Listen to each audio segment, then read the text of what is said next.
Okay, well, I got my trailer. Had to go up to northern Arizona, pick it up. Took me about 2.5 hours to drive there, and took me 2 days to drive back because I had to stop in St. George because the winds were so high, actually a hurricane. But got the trailer, pretty happy with it. And what I thought I'd do is just sort of walk through a pre-video. That way I can go back and check things if I need to go back and look and see what the original condition was in. But also just to give a sense for what's going to work and what isn't going to work. And maybe when I'm done, or maybe when I've given up on the project, maybe I can go back and watch this and sort of laugh at myself. So let me do a walkthrough in terms of what I've learned so far in terms of the trailer. All right, outside it's looking good. All right, when I drove up and saw it, I was pretty pleased with it. A couple things I need to start working on are propane tanks. It does have room for 2 propane tanks to sit right here. Unfortunately, this came loose during the drive back, and the propane tanks almost fell off. But I caught it soon enough and pulled the propane tanks off and stuck them in the car for the rest of the drive. All right, so I'm going to make sure the hitch is fine. In terms of holding on, it did not have any problems coming down. Stayed on the hitch on the car the whole time, so that was good. I'm going to have to check my wiring. It's pretty good. I need to put a little bit of an extender on to the back of the Highlander, just because it was pretty tight to stretch to that cable.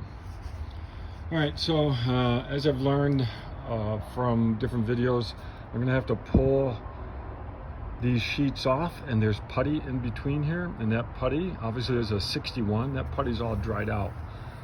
And so it's probably gonna be worth going in and replacing.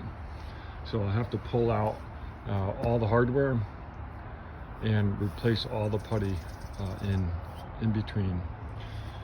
This light is not working, and I already discovered why. Is because the wiring underneath is not complete. This goes into a water tank that's sitting right behind here. I've got to figure out if that water tank is any good. I'll do the outside and then I'll go underneath.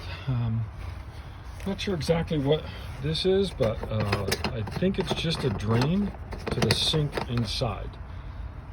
So that comes off, and the sink is right in there. So this is right behind the sink. I'm not sure what this vent is for either.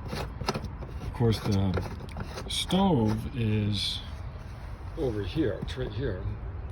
So I don't know why the vent would be over here, but we'll figure that out. Windows are all in good shape. Pretty pleased with that. Pretty pleased with the window.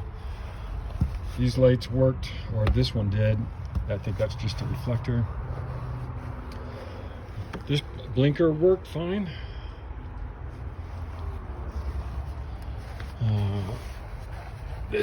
I'm gonna have to fix this area here.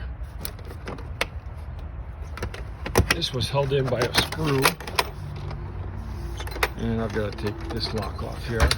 It's just to the inside storage, which would be under the rear bunk.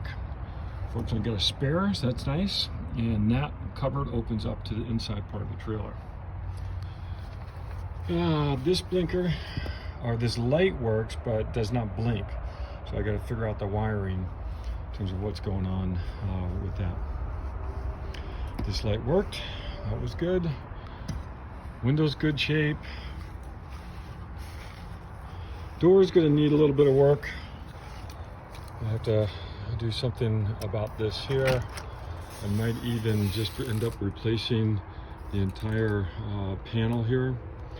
This part here is pretty chewed up, and obviously is not going to hold on that much longer. But structurally, it's good. I have to do a little bit of work. Okay, underneath is pretty good. Just got to work on some wiring down here and figure out why that blinker doesn't work. There's a wire hanging down over there. That's why that driver's side front light does not work.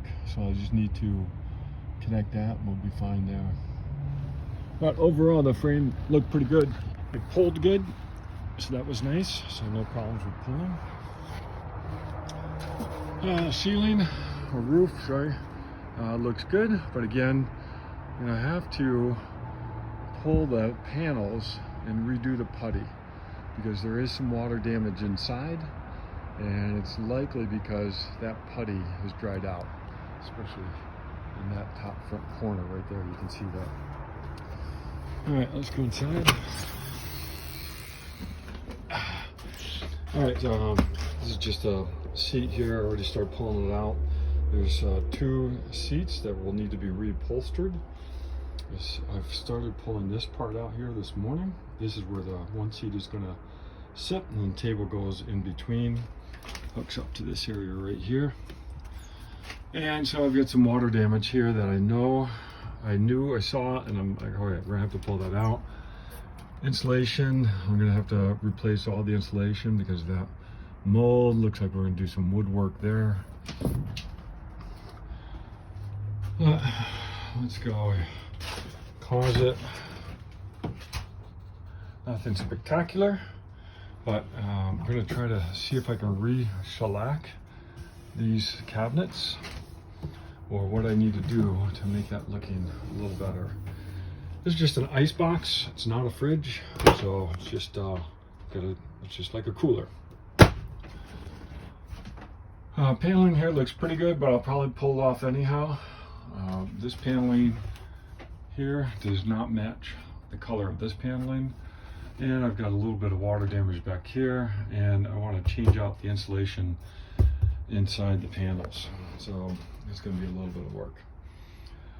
More water damage up here. Again, that's why I've got to get up to the panels, pull them off, and replace the putty. I'll have to pull these back, and I'll see. I'll probably have to replace this whole panel here. Cabinets, fine. Again, just standard damage. This is probably just regular wear and tear down here. I'll have to make sure, see what we're going to do with the lights here. Here's the electrical box. That seems to be working. I actually plugged it in, and that was good. Lots of water damage over here. So I've got to start with the exterior and then move to the interior. I may pull some of this until I can get some of the putty to start replacing the work. So, but lots of water damage. Obviously, being in the desert, not that big of a deal, but it is going to have to be replaced and smell a little better. I'm going to try to replace the countertop with something, maybe a wood countertop. Decide what to do with all these this storage here. I want to probably insulate over the wheel covers. I'm going to obviously do the floor. Actually, I'm going to test and see whether or not that's asbestos. And so I did buy an asbestos test kit that I'll get probably in 2 days, and then try to redo it, or at least send it off and see what happens. So I'm going to take pictures as I go along, as I start taking things apart, to hopefully pull things back together. So I don't know.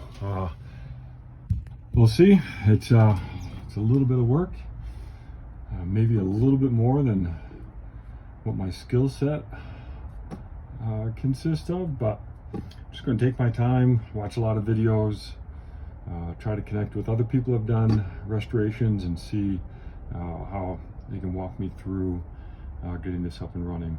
I think worst case, if I can change the insulation, change some of the paneling, then I think I'm going to be in a pretty good spot. I'm a little worried about pulling the exterior skin off, because I want to be able to get it back together, and it doesn't look like that has been pulled off. And this is a 61, so it's some odd years old, so almost 60 years. So we'll see how that works out, but hopefully we'll get this all pulled together. All right, thanks.